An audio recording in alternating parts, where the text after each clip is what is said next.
Soyez les bienvenus dans le Lab Manpower Group. On a beaucoup parlé et on parle d'ailleurs toujours beaucoup de l'essor des technologies au sein des entreprises. Cette technologie qui permettrait et qui permet notamment d'optimiser les différents process de recrutement d'une part, d'optimiser aussi le fonctionnement des entreprises, de répondre plus facilement aux aspirations et pourquoi pas peut-être aussi de créer du lien et renforcer la cohésion d'équipe. Je ne sais pas si c'est faisable. En tout cas, on parle de Digital Workspace. Ça, il va falloir qu'on m'explique le concept. Et ce sont nos invités qui vont nous l'expliquer. Nous sommes en compagnie d'Adeline Granet. Bonjour. Data scientist spécialisée en traitement du langage chez Experis. C'est ça. Vous allez nous en dire plus. Il y a également avec nous Lionel Garot. Bonjour.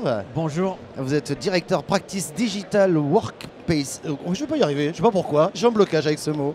Chez Experis. Et puis nous sommes également en compagnie de Cyril Disclin. Bonjour. Bonjour. Et vous, vous êtes directeur projet transverse à la DSI donc de Manpower Group. Je vais faire un tour de table sur ce concept de Digital Workspace. Vous voyez, ça bloque, je ne sais pas pourquoi. Lionel, on parle de quoi ? On parle de tout l'environnement du poste de travail utilisateur. L'utilisateur dans son entreprise, on lui met à disposition des solutions digitales pour opérer son travail. Et toutes ces solutions et tout cet environnement, que ce soit son poste de travail, les applications, les réseaux, tout ce qui va lui permettre de partager, qu'on utilise au jour le jour comme Teams, comme tout ça, c'est ce qui constitue son Digital Workspace. Cyril, peut-être une autre définition pour compléter ce que dit Lionel ? Ah non, Lionel a bien fait le tour. Moi, je vois l'utilisation derrière parce que j'utilise le produit à longueur d'année, tous les produits mis à disposition et j'essaye de corréler tout ça, surtout dans une entreprise comme Manpower avec différentes marques et différents environnements. Et tout le Digital Workspace, tout le travail qu'on fait avec Lionel, que ce soit sur les outils ou les méthodes, ça nous permet de déployer plus facilement et de donner aux utilisateurs un sentiment d'appartenance unifiée à l'entreprise. Ouais. Et ça, c'est utile. Ouais. Adeline, j'imagine que l'idée est aussi, avec ce type d'outil, de simplifier le quotidien des collaborateurs, c'est ça en fait ? Oui, de simplifier au maximum, de tout regrouper ensemble et d'utiliser un petit peu toutes les nouvelles technologies, que ce soit l'IA ou alors tout ce qui va être nouvelles technologies autour du numérique, pour essayer de tout rassembler et lui faciliter la vie. Alors là, on commence à y voir un petit peu plus clair. J'imagine que tout cela connaît un formidable développement, Lionel Garot, par rapport aux nouvelles formes de travail. Quelles sont les demandes de vos clients aujourd'hui ? En fait, je pense qu'il y a eu une grosse accélération, je pense, avec le Covid et l'augmentation du travail hybride, du télétravail. Globalement, on est dans une ère de grosse digitalisation aussi, c'est-à-dire qu'il y a énormément de solutions digitales qui font leur apparition sur le poste de travail et dans l'environnement de travail de l'utilisateur et qui ont énormément complexifié le travail de nos DSI, des DSI chez nos clients, qui d'un seul coup se retrouvent à gérer énormément de solutions avec un budget qui n'est pas toujours croissant et qui donc vont avoir géré plus de complexité avec des lieux de travail qui ne sont pas forcément maîtrisés comme on avait jusque-là, plus de solutions digitales et une complexité avec des contraintes de sécurité, avec des contraintes de Green IT, avec des contraintes de pénurie de talent qui fait que l'expérience utilisateur est un phénomène extrêmement important pour les DSI aujourd'hui. On sait que ça explique une partie des départs. Il y a des utilisateurs qui ne veulent pas rester si les outils ne sont pas efficaces. Et donc, à partir de là, la demande de nos DSI, elle est assez complexe. Elle dit, apprenez à mes utilisateurs à maîtriser les outils, à être autonomes sur les outils, de façon à ce qu'on ne fasse pas exploser la facture de la DSI. On maintienne les coûts de la DSI, donc il faut leur apporter de l'autonomie tout en apportant une expérience utilisateur renforcée, plus élargie, plus de performance et plus de corrélation avec ce qu'ils rencontrent dans leur private digital workspace, c'est-à-dire que chaque utilisateur, vous, moi, on va tous utiliser des moyens dans le privé et on va les mettre en concurrence et en comparaison avec ce que la DSI nous offre. Donc voilà, la DSI, elle a cette espèce de complexité à gérer, de comment j'amène un service renouvelé à mes utilisateurs en maîtrisant les coûts. Et dans l'équation, ce qui ressort souvent, c'est comment je fais pour que le support, c'est-à-dire le moment où l'utilisateur appelle pour se faire dépanner, ce soit quelque chose de moins cher que ce que c'était aujourd'hui, parce que c'est là-dessus qu'on essaye de gagner. Et là, l'équation, la solution, c'est d'amener plus d'autonomie aux utilisateurs et c'est un peu la démarche de transformation du parcours de l'utilisateur quand il cherche de l'assistance qu'on essaye d'avoir avec nos clients. Comment on fait pour accompagner les utilisateurs à changer leur façon de consommer du support. Mais si je vous suis bien, pour réduire les coûts, pour renforcer la sécurité des données également, vous regroupez autour d'une même sphère l'ensemble des outils qu'utilisent les collaborateurs, c'est ça en fait? Plutôt que d'avoir un Teams de côté, pardon pour ça, mais et d'avoir un Excel partagé de l'autre, voire un Drive. Ce qu'on va faire, nous, c'est que on va s'interroger sur la façon dont l'utilisateur mobilise son support, sur les questions pour lesquelles il mobilise le support, et se dire on va essayer effectivement de regrouper, de se mettre à la place de l'utilisateur. L'utilisateur, il a une diversité de solutions pour se tourner vers son support. Et si on veut qu'il adopte les outils d'autonomie qu'on lui met à disposition, il faut qu'on lui simplifie ce parcours. Et il faut qu'on soit capable d'améliorer la qualité de ce parcours pour lui, donc d'observer la façon dont il l'utilise, quand est-ce que ça répond à son besoin et quand est-ce que ça ne répond pas à son besoin.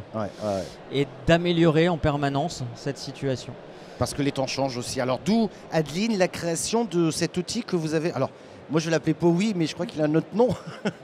Oui. De quoi s'agit-il? Alors Powi est né d'une collaboration en fait, entre Experis au départ et Vertigo, qui est une start-up spécialisée dans l'IA appliquée au domaine du retail. Donc c'est juste pour faire de la prédiction de gestion des stocks ou prédiction des ventes. Et donc de là est née la collaboration. On a extrait en fait la partie intelligence de Vertigo pour l'appliquer au support IT. De là est né Powi, un chatbot, qui est aussi appelé MyBot ici. Et donc, ce chatbot-là, il va être intégré directement dans Teams. Donc, on parlait efficacité, autonomie, simplicité. Là, l'utilisateur va pouvoir poser des questions au niveau du support directement dans Teams, donc un canal qu'il connaît très bien a priori. Et il va poser ses questions au bot qui va lui répondre, lui fournir des réponses en fonction des bases de connaissances qui sont à sa disposition. Et en cas de non-satisfaction de la part de l'utilisateur, on va quand même l'accompagner. Donc il n'est pas complètement en autonomie, on va l'accompagner vers un technicien s'il n'a pas ses réponses, soit via web chat ou alors soit par téléphone. Et donc comme ça, on va faire le lien doucement. Donc il n'est pas tout seul, il n'est pas livré à lui-même. Non, c'est ça. J'ai bien compris. Mais qu'est-ce qu'il a de plus finalement, ce Powi, ce MyBot? Powi, ce MyBot, qu'est-ce qu'il a par rapport aux autres outils existants? Parce que des forums, d'échanges, etc., il en existe. Il y en a beaucoup. Il y en a beaucoup.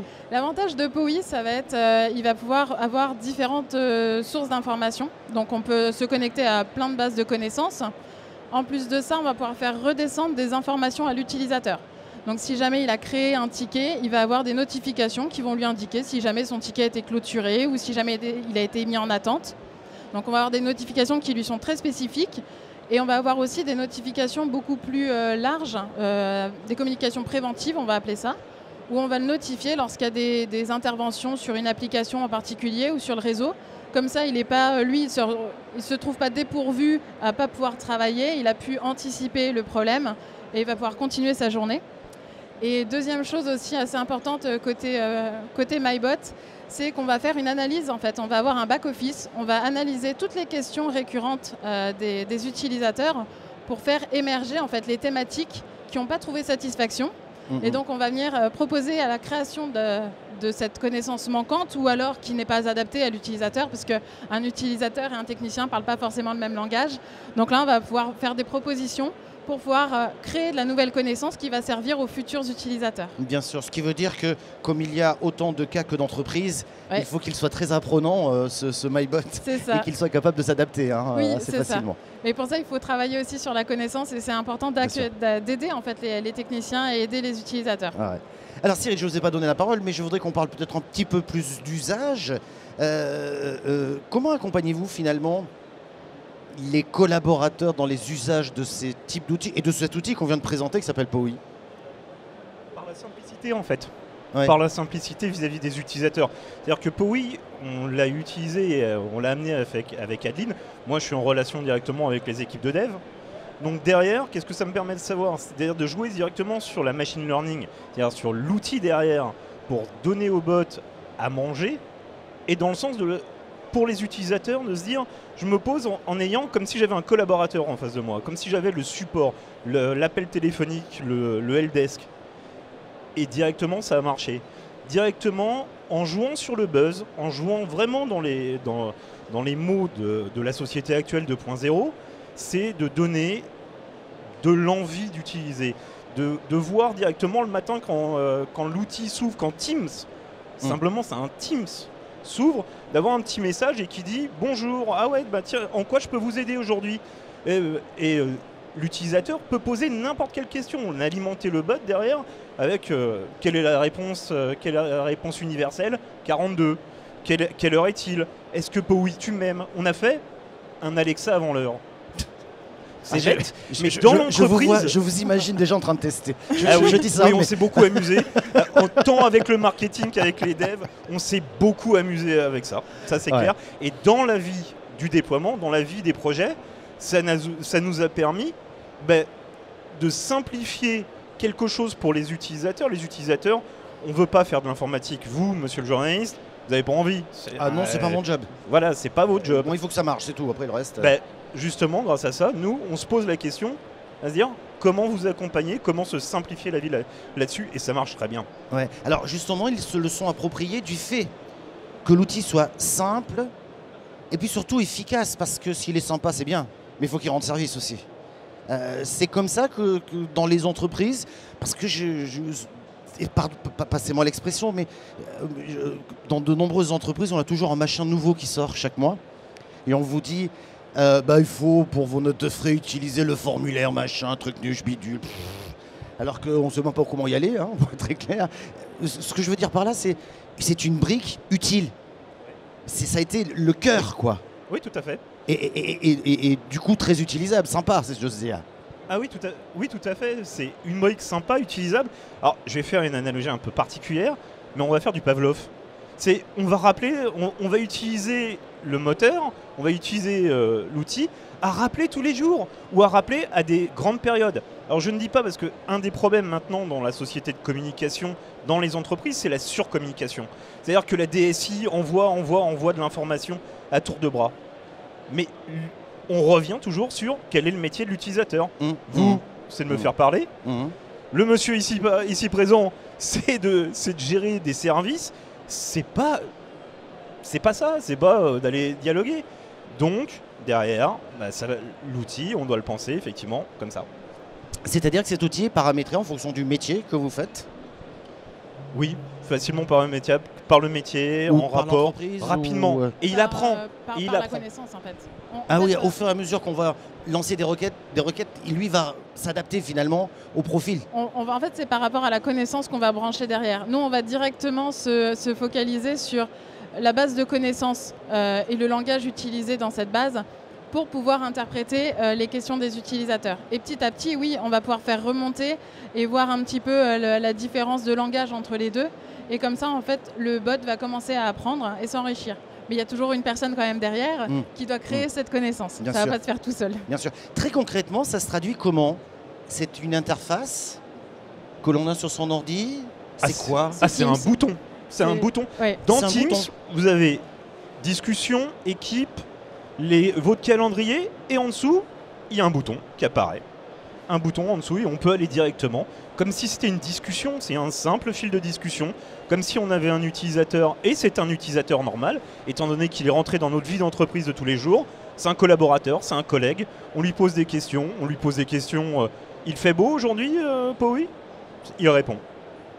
On utilise donc la voix. Lionel? Non, on va l'utiliser comme Teams, comme un chat. Comme un chat. Sauf qu'au lieu de parler à un interlocuteur humain, on va parler à un interlocuteur intelligence artificielle qui va aller chercher les réponses les plus appropriées aux questions que je me pose au jour le jour, qui va apprendre, comme on l'a expliqué, des échecs qu'il peut avoir dans la communication et qui va toujours se tourner en dernier ressort vers l'utilisateur pour lui dire est-ce que la réponse que je t'ai apportée te satisfait, ou est-ce que tu veux continuer la conversation avec le support, avec un humain? Parce que de toute façon, ce qu'il faut, c'est qu'on ait cette fluidité. Si on veut transformer le parcours de l'utilisateur et si on veut qu'il adopte ces nouveaux réflexes qui sont, on va dire, économiquement responsables, qui ne nécessitent pas en permanence la proximité d'un humain, et il ne faut pas qu'on coince l'utilisateur dans une situation où lui, il n'est plus en train de faire son métier, il est bloqué parce qu'il a une problématique informatique. Donc on lui dit, on t'a aidé à résoudre ta problématique informatique? Oui, non. Si on t'a pas aidé, on va te passer quelqu'un. Nous, on analysera l'échec derrière en back-office pour que le mois prochain, la même question apporte une bonne réponse. D'accord. Ou la semaine prochaine. Oui. Mais on va être humble, on va dire déjà le mois prochain, c'est pas mal. Le tout, c'est de s'améliorer. À terme, vous vous améliorez du jour au lendemain, je C'est pense. ça. Et dans tous les cas, si on veut que l'utilisateur l'adopte, il faut qu'il soit servi. Oui, voilà. Donc il ne faut pas que ce soit une contrainte, il faut que ce soit un point de passage qui va l'aider à s'améliorer lui tout seul, à prendre de l'autonomie. Et puis malgré tout, il ne va pas trouver toutes les réponses du jour au lendemain. On va lui passer quelqu'un derrière. Donc Ça veut dire... Et ça nous, pardon, ça, Non, allez-y. ça nous aide aussi à la DSI en termes, comme pour le back-office, savoir si l'outil apprend. Mais nous, à la DSI, les DSI permettent aussi de voir qu'est-ce qui se passe dans l'entreprise en termes de besoins, en termes de quelles sont les questions fréquentes, qui utilisent, comment incentiver le partage de communication et l'information. Parce que derrière, comme tu dis Lionel, plus nos utilisateurs sont éduqués à l'informatique, éduqués à de simples problèmes, moins les coûts seront forts sur du support, et ainsi de suite, et ainsi de suite. C'est un cercle vertueux, j'allais dire vicieux, mais non, vertueux à l'intérieur de l'informatique. En tout cas, je m'aperçois que cet outil est en perpétuelle évolution finalement, puisqu'il apprend. C'est ça. C'est ça. Ouais. Est-ce qu'on peut aller, je parlais tout à l'heure de cohésion d'équipe, pardon pour la question, mais si cet outil permet de relier les uns des autres, en distanciel, en présentiel, etc., d'une manière ou d'une autre, est-ce qu'on pourrait imaginer le Powi apéro? J'en sais rien, on se retrouve et on se parle à travers un Teams, des choses un peu sympas quoi en fait. j'ai peur qu'ils tiennent l'alcool beaucoup mieux que nous. Alors, on va... apéro sans alcool. Non, mais parce que ça peut être effectivement un outil, parce qu'on se pose souvent cette question entre que je travaille au bureau, je travaille pas au bureau, etc., qui pourrait permettre de relier assez facilement. Cet outil aujourd'hui, il en est où? Et c'est quoi les projets? Ça sera ma dernière question. Alors cet outil, en ce moment, on travaille essentiellement sur le développement du back-office pour pouvoir analyser au mieux en fait, toutes les requêtes utilisateurs et aider toutes les personnes, que ce soit à la DSI ou les knowledge managers qui doivent créer la connaissance manquante ou la modifier, l'adapter aux utilisateurs.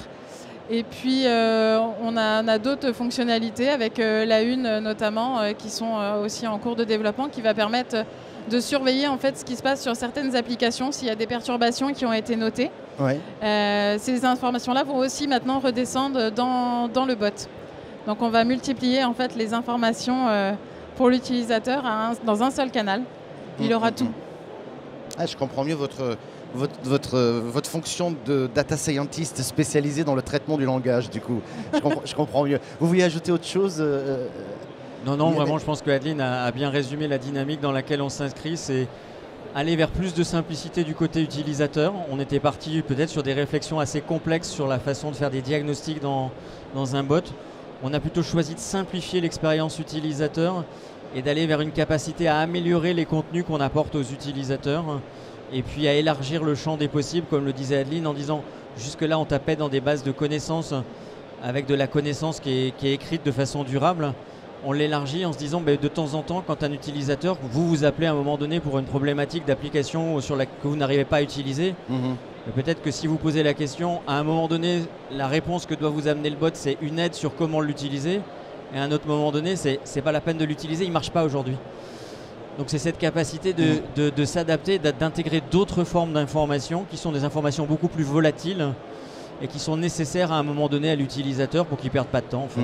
D'autant qu'on est sensible à ça lorsqu'on fait une demande sur un bot et qu'on ne nous répond pas ou qu'on nous répond mal, tout de suite on lui en veut. Ça faut être clair. Non, mais ça peut avoir des conséquences sur les usages après. On peut se dire, non, il répond toujours à côté. C'est très exigeant comme... Oui, mais en fait, parce qu'on part du principe qu'un bot doit toujours bien répondre. Oui. Alors qu'en fait, il a besoin d'apprendre, il est comme nous.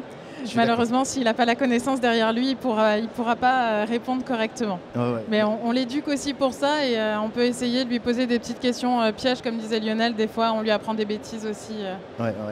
Dernière question, ça veut dire que demain, toutes les entreprises qui cherchent des solutions les plus simples possibles pourront peut-être s'équiper d'un Powi adapté, évidemment, à leur... Oui, je pense qu'on constate de plus en plus d'appétence pour ce genre de solution. Il y a eu une très forte demande il y a quelques années avec une très forte déception derrière parce que justement on pensait que ça allait tout résoudre et aujourd'hui on n'a pas abandonné l'idée, on a appris des difficultés qu'on a pu rencontrer par le passé et donc on essaye plutôt de se réorienter dans ce mécanisme de simplicité, de canal unique, de fédération pour l'utilisateur et d'amélioration continue. Et de se dire, c'est quand même la solution qui va nous permettre à nous de bien comprendre quelles sont les aspirations de nos utilisateurs et où est-ce qu'il leur manque de l'information, où est-ce qu'il leur manque de la formation et où est-ce qu'on doit tous, DSI, Knowledge Manager, support, s'améliorer pour que l'utilisateur directement n'ait même plus à demander demain à Powi, simplement se dise, bah, je sais la dernière fois Powi m'a expliqué, donc je sais comment ça fonctionne. Maître mot, c'est la simplification. Ouais.